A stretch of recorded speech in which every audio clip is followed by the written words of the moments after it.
Guys, I am कोमल अग्रवाल। तो आज हम लेकर आए हैं न्यूक्लियोसाइड और न्यूक्लियोटाइड्स की ट्रिक्स। अब व्हाट इज न्यूक्लियोसाइड, न्यूक्लियोटाइड्स? अभी देखिए, हमें पता होना चाहिए कि नाइट्रोजनस बेसिस क्या होते हैं। व्हाट इज नाइट्रोजनस बेसिस, है ना? डीएनए के अंदर नाइट्रोजनस बेस कौन कौन से पाए जाते हैं। तो जब भी तुम एन टू बेसिस की बात करोगे कि एन टू बेस कौन कौन से होते हैं, तो दो टाइप्स के पाए जाते हैं। एक पाए जाते हैं प्यूरिन और एक पाए जाते हैं पायरिमिडीन। दो पाए जाते हैं, प्यूरिन और पायरिमिडीन। अब प्यूरिन के अंदर याद रखना है कि एजी आता है। एजी मतलब अग्रवाल आर प्योर। मैंने ऐसे याद कर रखा है, तुम्हें भी अच्छा लगे तो तुम भी प्लीज याद कर लेना। मैं भी अग्रवाल हूँ, इस वजह से मैंने ऐसे याद करा था। तो एजी मतलब होता है एडेनिन, और यहाँ पर जी मतलब होता है ग्वानिन। ठीक है। और पायरिमिडीन के अंदर तीन आते हैं, सी यू टी, कट से याद रखना है। C for cytosine, U for uracil and T for thymine. ठीक है, ध्यान रखना। ये जो थाइमिडीन होता है, जो थाइमीन होता है, उसमें क्या होता है, हमें याद रखना होता है कि इसमें मतलब स्पेलिंग मिस्टेक हो जाता है। मैं तुम्हें बताती हूँ। जैसे ये थाइमीन लिखा मैंने अभी, और एक जो थाइमीन होता है ना, वो ये होता है, ये होता है विटामिन।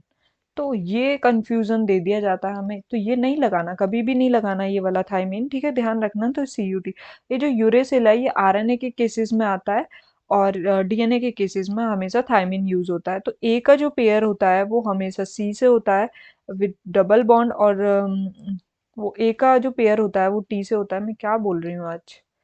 ए का जो पेयरिंग होती है वो टी से होती है, मतलब दो ये जो है, ये हाइड्रोजन बॉन्ड है, दो हाइड्रोजन बॉन्ड होते हैं, और सी का जी से होती है।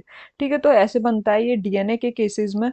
और आरएनए के केस में क्या होता है, अगर हम आरएनए की बात कर रहे हैं, तो ए का पेयर जो है वो यू के साथ होता है, और सी का पेयर जी के साथ ही होता है। ठीक है, इतना ध्यान रखना। अभी जो हमारी एक्चुअली में ट्रिक है, हम उस पर काम करते हैं। मैंने सोचा तुम्हें नाइट्रोजनस बेस नहीं पता होंगे तो क्या होगा। तो नाइट्रोजनस बेस की बात कर लेते हैं। तो हमें क्या बताना था कि व्हाट इज न्यूक्लियोटाइड और व्हाट इज न्यूक्लियोसाइड। तो देखिए, जब भी न्यूक्लियोसाइड की बात कर रहे हैं, तो न्यूक्लियोसाइड के अंदर क्या होता है, nitrogenous base plus pentose sugar, है ना? पेंटोस शुगर जो हम लेते हैं, डीएनए के अंदर डीऑक्सी राइबोस शुगर लेते हैं, और आरएनए के अंदर राइबोस शुगर लेते हैं। तो अगर न्यूक्लियोसाइड की बात करोगे तो यही होता है। और न्यूक्लियोटाइड की बात करोगे, टाइड, टाइड ऐसे याद करना, T for tide, T for three चीज, साइड में दो चीज लेनी है। तो यहाँ पर N two base plus pentose sugar, मतलब 5 कार्बन की शुगर। ठीक है, pentose sugar plus phosphate group और ले लेते हैं यहाँ पर, जो है ना, हमने PO four three minus phosphoric acid लेके चल रहे हैं यहाँ पर हम।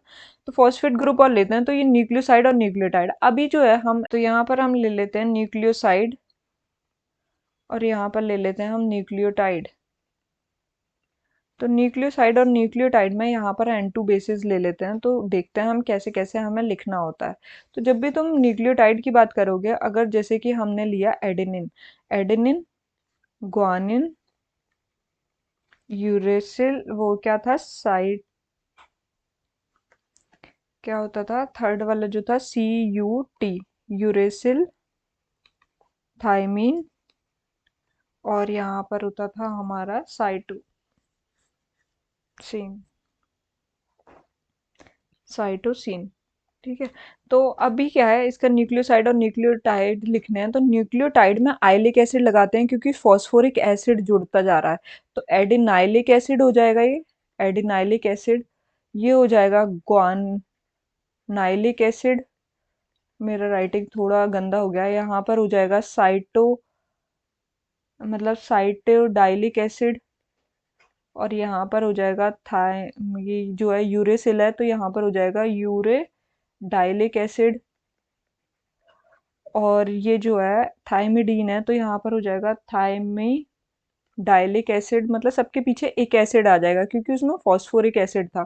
अब न्यूक्लियोसाइड में क्या होता है, जो मतलब एडेनिन और ग्वानिन है, मतलब जो प्यूरिन है, प्यूरिन के अंदर सीन हो जाता है, मतलब अग्रवालों के साथ सीन हो गया, तो यहाँ पर आता है एडिनोसिन, और यहाँ पर आता है ग्वानोसिन, और फिर इनके अंदर आ जाता है, बाकी के अंदर आ जाता है डीन, साइटोडीन, और यूरेडिन, और यहाँ पर थाइमिडीन।